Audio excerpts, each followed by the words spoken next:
We often think of love as this big, magical thing that just happens. But what if the real secret to a lasting relationship isn't about those huge, grand gestures? What if it's about something much smaller, something we do every single day? Today, we're going to dive into the simple, consistent rituals that can truly keep a partnership alive and thriving year after year. I mean, it's a question we've all probably asked ourselves, right? You see a couple that's been together for decades, and they still have that spark, that genuine connection. You can just feel it. And you wonder, how do they do it? Well, the answer isn't some complicated secret formula. It's really about a fundamental shift in how we approach love itself. And this, right here, is such a powerful way to think about it.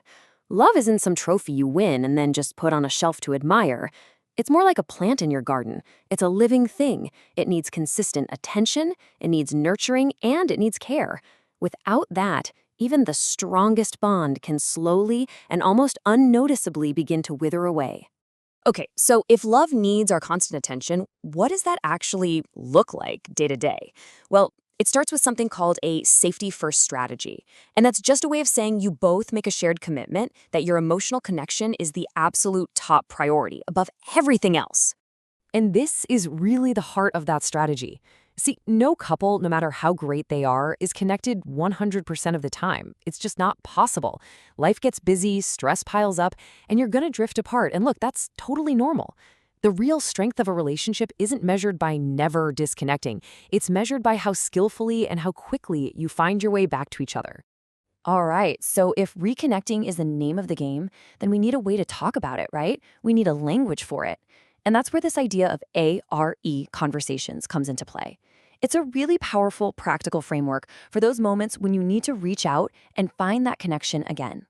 So A.R.E. It stands for accessibility, responsiveness, and engagement. Accessibility is basically asking, are you open and available for your partner? Responsiveness is, do you actually tune in and respond to their feelings and needs? And engagement means, are you truly present with them, or is your mind somewhere else? These aren't just for big, serious talks. They're the little daily detours you take to get back to each other when the chaos of life is trying to pull you apart. Now, to really get good at using this language, we've got to fight something that's baked right into our brains, the negativity bias. It's our brain's default setting to notice and remember the bad stuff way more than the good. We're just wired to focus on the one chore that was forgotten or the one harsh word that was said. But a healthy, lasting relationship really depends on actively, consciously looking for the positive. And these are the exact kinds of moments we're talking about, the ones to keep an eye out for. These small, quiet gestures are A.R.E. conversations happening without a single word. Reaching for a hand during a movie, that's not just a touch. It's saying, I'm here with you. That's accessibility. Handing your partner a tissue when they're stressed shows you're paying attention. That's responsiveness. And just asking about their day and truly listening without one eye on your phone? Well, that's engagement.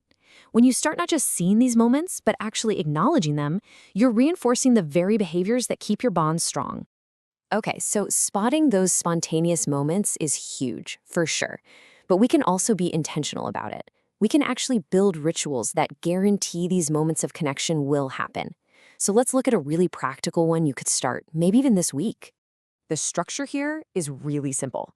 Set aside about 40 minutes, maybe with coffee on a Sunday morning, and you just share the highs and lows from your week. But here's the most important rule, and it's a big one. No problem solving.